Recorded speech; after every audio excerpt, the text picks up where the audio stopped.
Hello, कैसे हैं आप लोग? आई होप सभी बहुत अच्छे होंगे।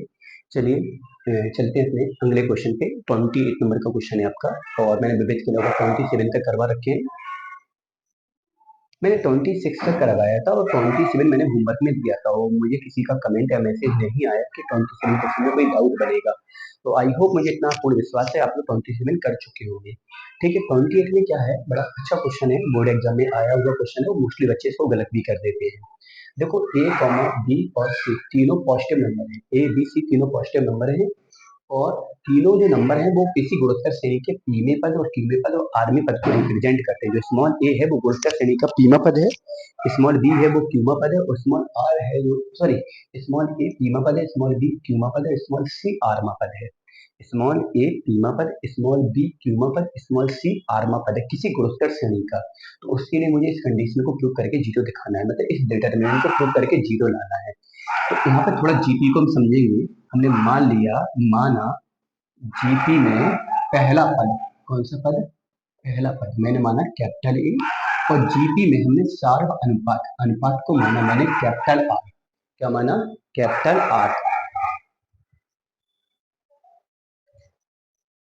बाहर कोई कुत्ता है, बड़ी देर से भौंक रहा है, मुझे लगा उसको समझ में नहीं आ रहा, मतलब ये क्वेश्चन मैं देखने गया था कि आया नहीं आया उसे। तो देखो, यहाँ पे किसी गुणोत्तर श्रेणी का पीमा, सॉरी, प्रथम पद मैंने क्या माना? ए माना, अनुपात को क्या माना? आर माना। ठीक है, क्योंकि उन्होंने गुणोत्तर श्रेणी में, आपने पढ़ा होगा जनरली जो एनवा पद होता है वो ए आर की पावर एन माइनस वन।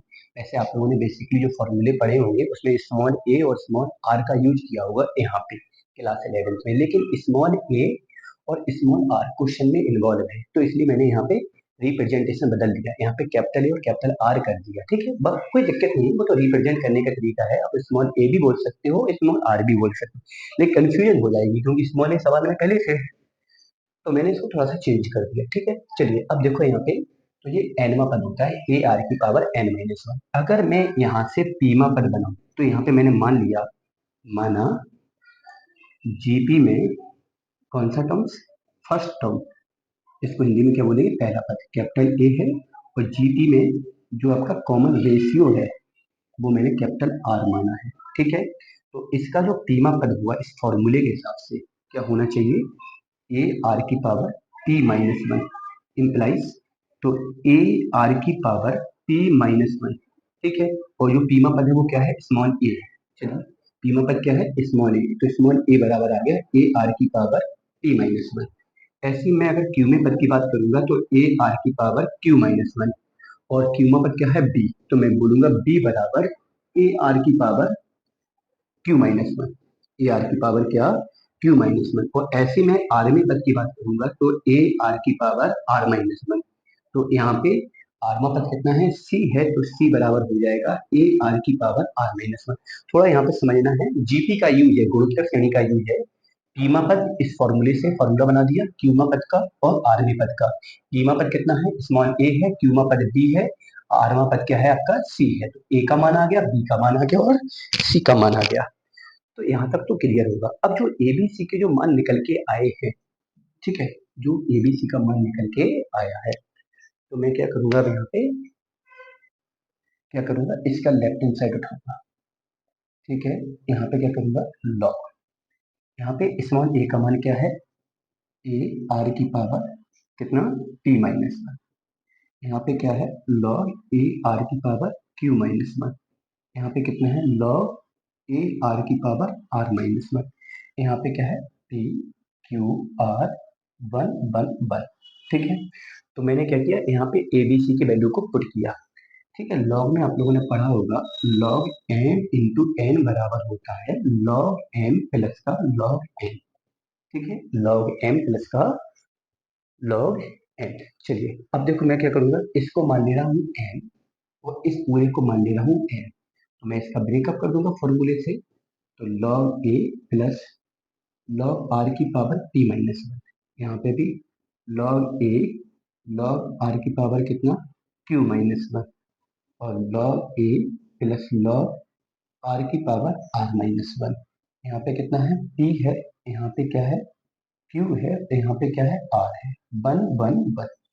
ठीक है, तो मैंने क्या किया? यहाँ पे इस वाली कंडीशन को अप्लाई कर दिया तो आपका जो इनटू वाला है वो क्या में चला गया, प्लस में चला गया।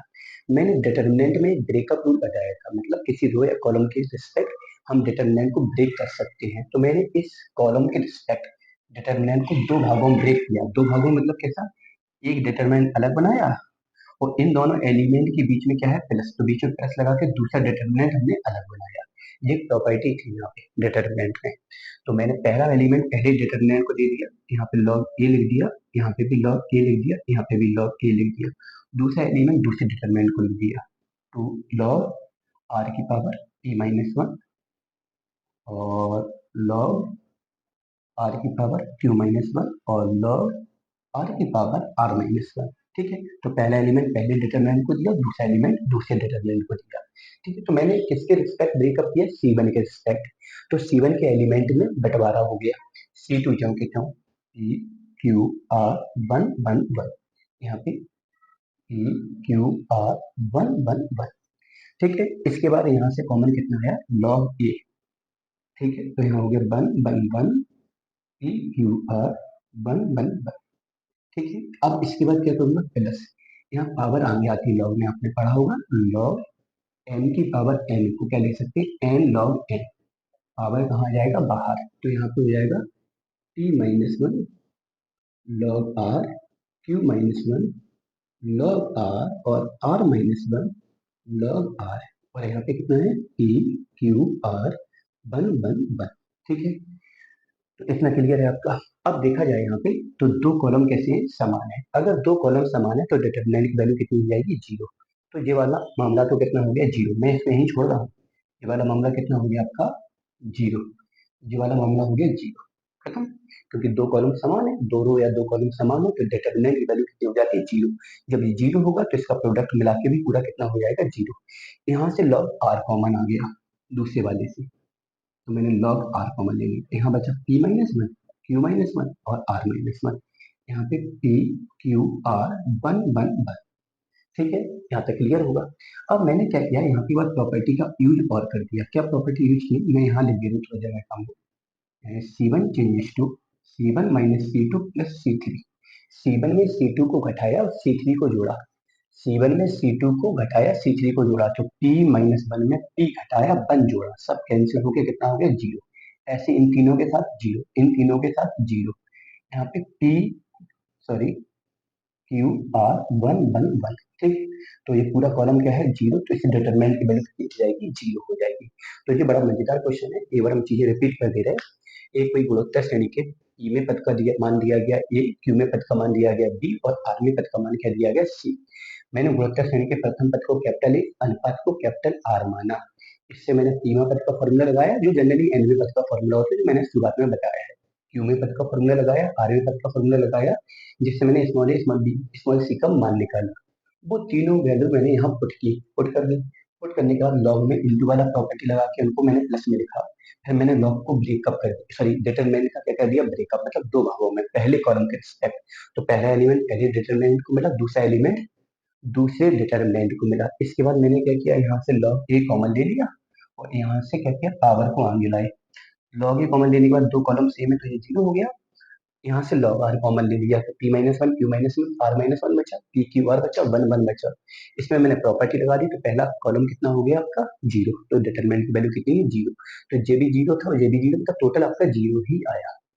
तो आई होप क्लियर है, थोड़ा सा क्वेश्चन अच्छा है, मजेदार है, तो एक बार इसको बढ़िया तरह से देख लो। बस जीपी का थोड़ा सा यूज है, बस याद रखना जीपी का जो एनवा पद होता है, क्या होता है, एनवा पद क्या होता है, टी एन बराबर ए आर की पावर n-1। ये क्या होता है, पहला पद। आर होता है उसका अनुपात, जिन्होंने क्लास 11th में गुणोत्तर श्रेणी पढ़ा होगा उसको बहुत अच्छे से आता होगा। ठीक है, ये है आपका।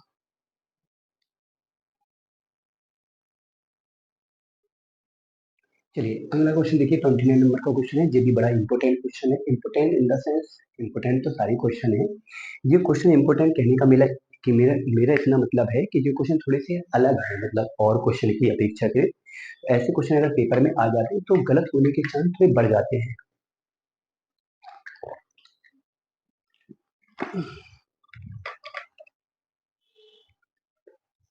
चलिए, तो यूएन करके कोई डिटरमिनेंट दिया गया है और उस यूएन में मुझे सिग्मा लेना है एन इक्वल टू 1 से लेके कैपिटल एन तक। तो सिग्मा का मतलब कैसे होता है, योग से होता है। तो पहले तो मैं यहाँ पे एक काम करेंगे, दोनों साइड सिग्मा लेंगे। तो सिग्मा यू एन और एन बराबर 1 से लेके कैपिटल एन, मतलब सिग्मा मतलब योगफल है। इसका मतलब क्या होता है, एन बराबर 1 से लेके कैपिटल एन पदों तक का योगफल है। ठीक है, जब मैंने यहाँ सिग्मा लिया तो राइट में भी सिग्मा लेंगे। ठीक है, अब वो सिग्मा लेंगे तो या तो वो पूरे किसी रो के रिस्पेक्ट लेंगे या पूरे कॉलम के रिस्पेक्ट लेंगे। तो बस सोचने वाली बात है, जैसे यहाँ पे स्मॉल एन लगा है तो यहाँ पे सिग्मा है वो स्मॉल एन के साथ है। तो जो मैं डिटरमिनेंट में सिग्मा लूंगा वो मैं स्मॉल वाले पद में ही लूंगा। तो यहाँ पे स्मॉल एन वाला पद कहाँ पर है, पहले कॉलम में। बात समझिए, जो राइट में हमने सिग्मा लगाया है वो स्मॉल एन के मतलब स्मॉल एन के साथ लगाया है। लेफ्ट में जो सिग्मा लगाया है वो स्मॉल एन के साथ लगाया है। तो राइट में भी जो सिग्मा जाएगा वो स्मॉल एन वाले पद में ही जाएगा।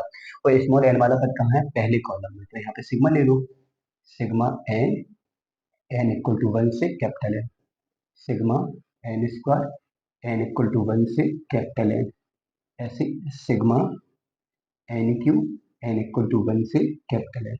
तो मैंने पहले वाले कॉलम में मैंने क्या ले लिया, सिग्मा ले लिया। क्या ले लिया, सिग्मा।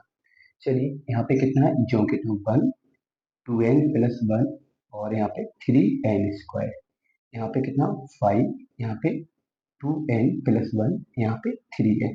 पर थोड़ा समझने वाली बात यह है कि मैंने जो सिग्मा लिया है वो स्मॉल यू एन के लिए लिया, मतलब स्मॉल एन के लिए, क्योंकि यहाँ पे जो वैल्यू है वो स्मॉल एन के लिए है। एन बराबर 1 से लेके कैपिटल एन तक है। तो मैंने सिग्मा अगर स्मॉल एन में लिया तो यहाँ पे भी जो सिग्मा लिया जाएगा वो स्मॉल वाले पद में लिया जाएगा। तो यहाँ पे स्मॉल एन है नहीं, यहाँ पे स्मॉल एन है नहीं, स्मॉल एन केवल कहाँ था, पहले कॉलम में। तो जो मैंने सिग्मा लिया है वो पहले कॉलम में ले लिया। ठीक, अब देखो क्या करेंगे यहाँ पे, अब क्या करेंगे, इसकी वैल्यू देखो कैसे। तो इसे यहाँ लिखा सिग्मा एन इक्वल टू 1 से कैपिटल है और स्मॉल है, स्मॉल एन का मुझे सिग्मा निकालना है एन बराबर 1 से लेकर कैपिटल एन तक। ठीक है, तो मैं एन बराबर पहले 1 रखूंगा, सिग्मा का मतलब योग प्लस। अब मैं एन बराबर 2 रखूंगा प्लस, एन बराबर 3 रखूंगा प्लस, और मुझे यहाँ कहाँ तक रखना है, कैपिटल एन तक। ठीक है, ऐसे तो ये किसकी वैल्यू होगी, इस वाले की वैल्यू। अगर मैं बात करूँ सिग्मा एन स्क्वायर एन बराबर 1 से लेके कैपिटल एन, तो यहाँ पे 1 रखेंगे तो 1 का स्क्वायर, 2 रखेंगे तो 2 का स्क्वायर, 3 रखेंगे तो 3 का स्क्वायर, और मैंने कैपिटल एन रखा तो कैपिटल एन का स्क्वायर। तो चीजों को समझना है गौर से। इसका जो मान आता है वो होता है इस सॉरी, आप लोगों ने पढ़ा होगा sum of first N natural number, प्रथम एन प्राकृतिक संख्याओं का योग।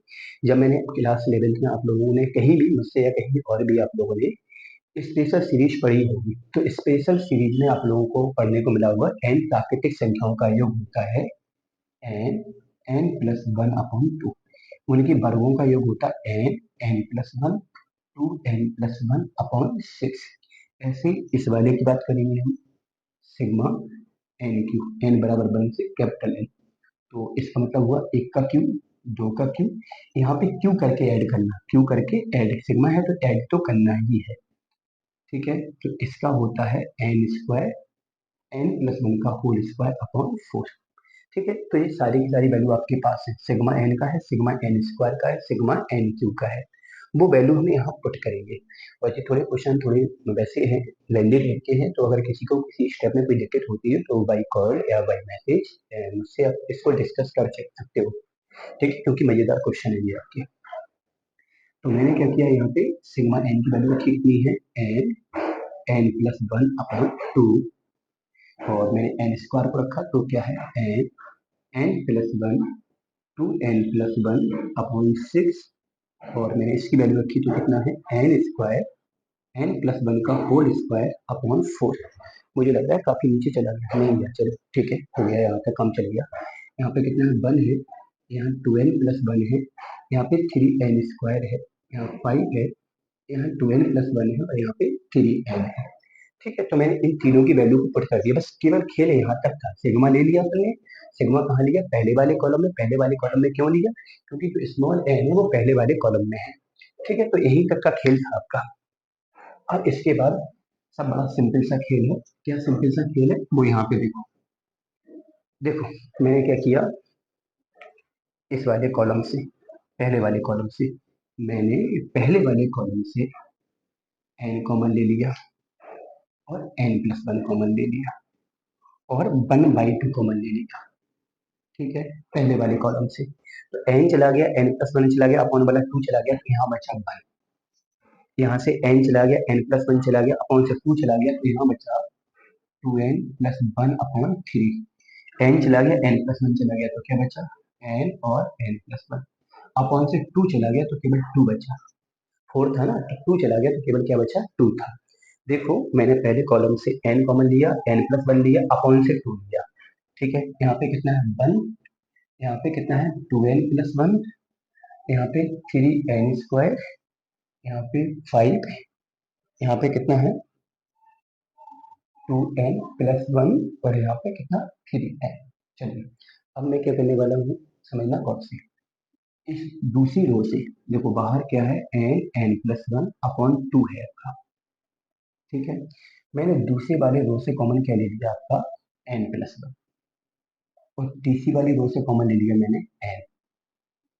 क्या कॉमन ले लिया n, दूसरे से n प्लस वन और तीसरे से n, दूसरे से n प्लस वन, तीसरे से n। और मैंने एक छोटा सा काम और किया, यहाँ पे मैंने क्या किया, मैंने अपॉन मतलब 3 और 2 खत्म करना था मुझे, तो मैंने एक छोटा सा काम किया कि पहले वाले कॉलम में किसमें, चलो अगले स्टेप पे करते हैं, खैर इतना देखो। मैंने 2n प्लस वन कॉमन लिया और n कॉमन लिया, तो यहाँ कितना बचा 1, यहाँ बचा कितना 1/3, और यहाँ से क्या चला गया n चला गया, तो यहाँ पे बचा कितना n प्लस 1/2।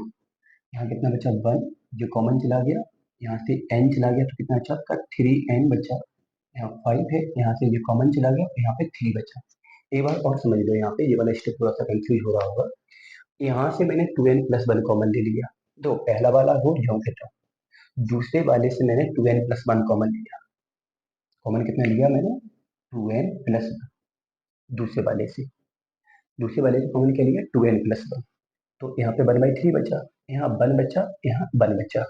यहाँ से मैंने n ले लिया, तो यहाँ पे n प्लस वन अपॉन 2 बचा, यहाँ पे 3n बचा और यहाँ पे 3 बचा। ठीक है, अब मैंने एक काम किया कि मैंने इसको लिखा इकट्ठा n और n² n प्लस वन और 2n प्लस वन अपॉन 2। यहाँ पे मैंने क्या किया 6 का डिवाइड कर दिया, तो अब 6 का डिवाइड किया तो 6 का मल्टीपल भी होगा, और जो मैंने 6 का मल्टीपल किया वो पहले कॉलम में कर दिया, तो यहाँ पे 6 हो जाएगा, यहाँ पे 6 का मल्टीपल करोगे 2 हो जाएगा, और यहाँ पे 6 का मल्टीपल करोगे तो 3n प्लस वन हो जाएगा। मैंने क्या किया 6 का डिवाइड और 6 का मल्टीपल, और 6 का जो मल्टीपल किया वो पहले कॉलम में किया। यहाँ पे कितना है 1 1 और यहाँ पे 3 है, यहाँ पे 5 1 और 3। ठीक है, तो यहाँ पे कितना है n², यहाँ पे n प्लस वन, यहाँ पे 2n प्लस वन अपॉन 12। ठीक है, चलिए देखो यहाँ पे मैंने क्या किया, यहाँ पे C1 से C1 minus C2 minus C3 कर दिया, C1 से C2 और C3 को, इससे इन दोनों को सब्ट्रैक्ट किया 0, इससे इन दोनों को किया 0, इससे इन दोनों को किया 0, 1 1 3 एंड 5 1 3। ठीक है, तो पहला कॉलम 0 है, तो इस डिटरमिनेंट की वैल्यू 0 होगी, मतलब ऑल ओवर टोटल कितना आएगा, आंसर आपका 0 आएगा। तो पहले 1 मिनट आप इसको पूरा देख लीजिए, फिर मैं इसको एक बार दोबारा समझाता हूँ।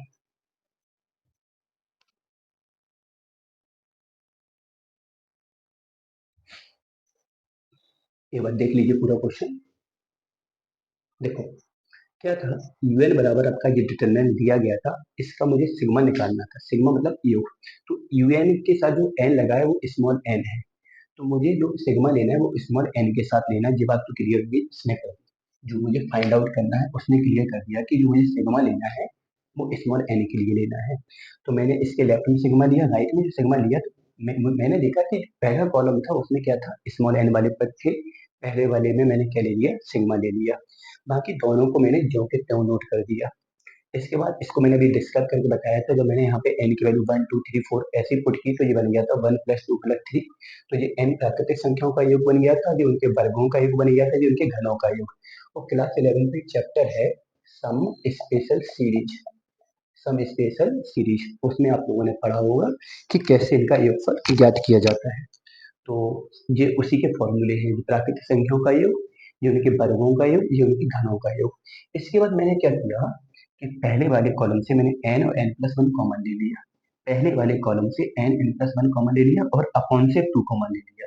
तो कॉमन लेने के बाद ये चला गया, अपॉन का 2 चला गया, 1 बचा। ये और ये चला गया, तो ये ज्यों के त्यों रहा। और अपॉन से 2 ले लिया तो 3 बचा। यहाँ एन स्क्वायर और n+1 का स्क्वायर था, तो एक एक पद बाहर आ गया, एक एक अंदर बचा। अपॉन में 4 था, 2 ले लिया तो 2 बचा। ठीक है। इसके बाद फिर क्या किया अपन ने, ज्यों के त्यों लिख दिया बचा हुआ। इसके बाद दूसरी वाले रो से मैंने n+1 कॉमन लिया, तीसरे वाले से मैंने n कॉमन लिया। तो पहला ज्यों के त्यों, दूसरे से 2n+1 कॉमन लेने के बाद ज्यों के त्यों, यहाँ से n कॉमन लेने के बाद ज्यों के त्यों। इसके बाद मैंने 6 का गुणा, 6 का भाग। तो 6 का जो भाग दिया वो तो बाहर कर दिया, गुणा किया तो उसका गुणा मैंने कहाँ किया, पहले वाले कॉलम में। पहले वाले में मैंने गुणा कर दिया, गुणा करने के बाद ये आपका बन गया। यहाँ पे 6 बन गया, यहाँ पे 6 का गुणा करेंगे 2 बनेगा, यहाँ पे 6 का गुणा करेंगे 3 आ जाएगा।